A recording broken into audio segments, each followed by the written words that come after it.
Oh!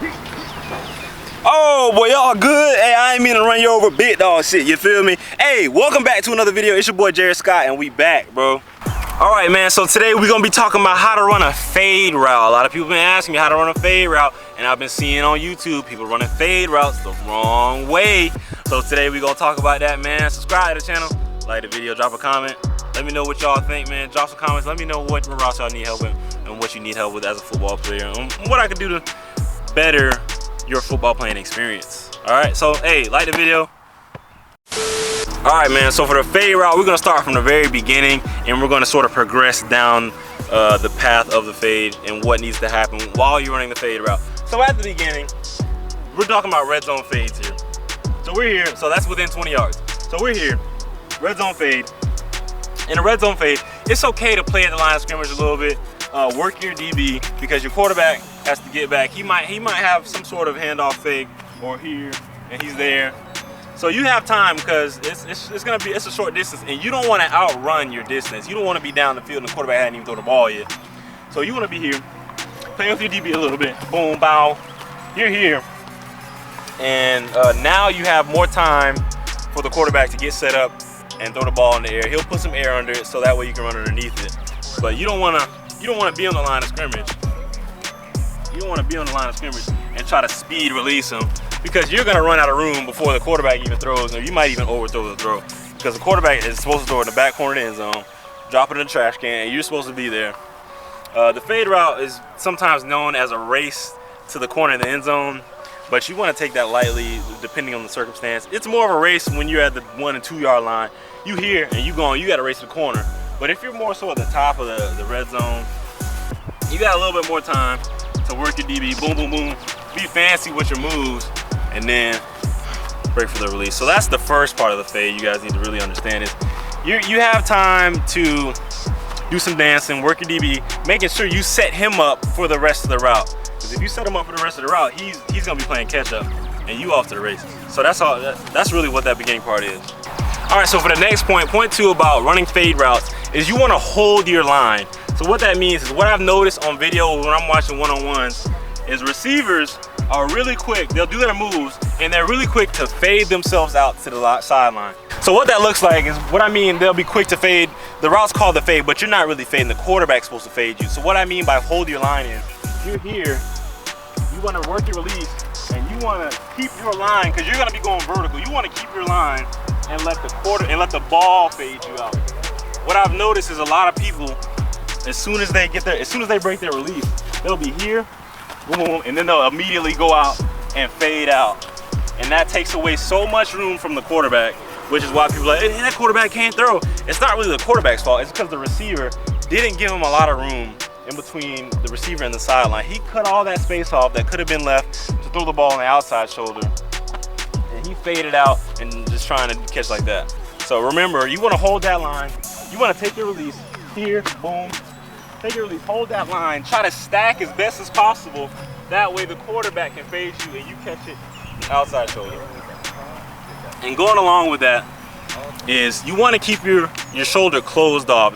It's good to hold the line, but if your shoulder isn't closed off, the DB is going to run you out of bounds. All right, so you're here, you're holding your line, right?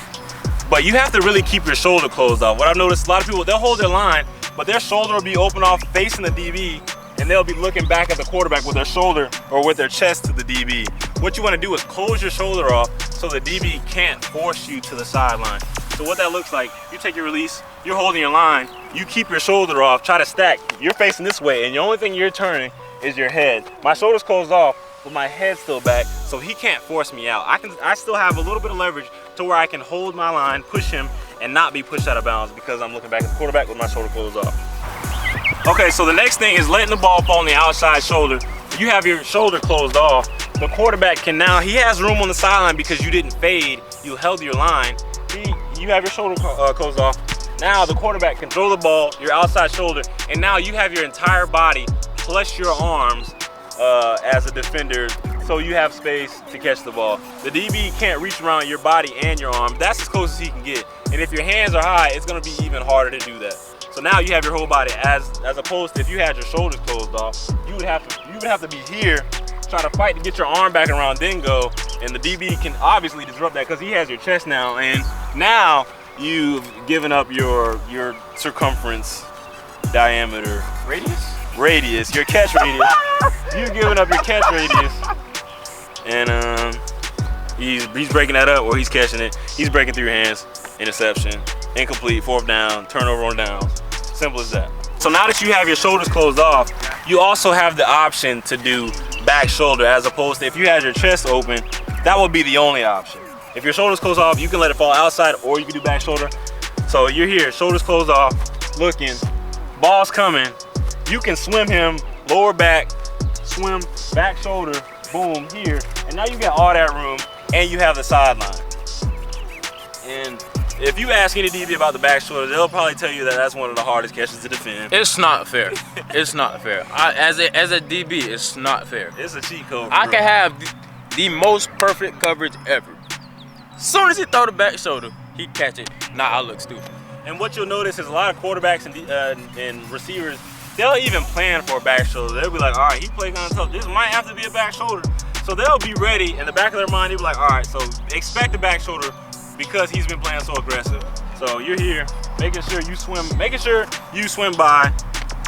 And the low back shoulders are even the hardest ones to cover. They come here, and you gotta dive for the back shoulder. They're definitely, because you'll have your whole body length to separate you and him to catch that sideline back shoulder. So remember, keep your shoulders closed off. So one, you have the option to let it fall on the outside. You give your quarterback space to have some error, and you can fade out to it once he throws the ball. Two, you also have the option to do back shoulder. So just make sure you hold your line whenever you run a phase. A lot of people don't do that.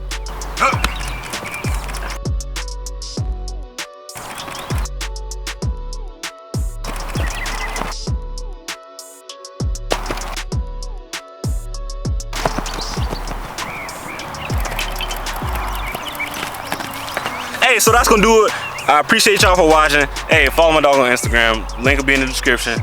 Subscribe to the channel, like the video, and that's gonna be it for the video. Subscribe, man. I appreciate y'all. Peace.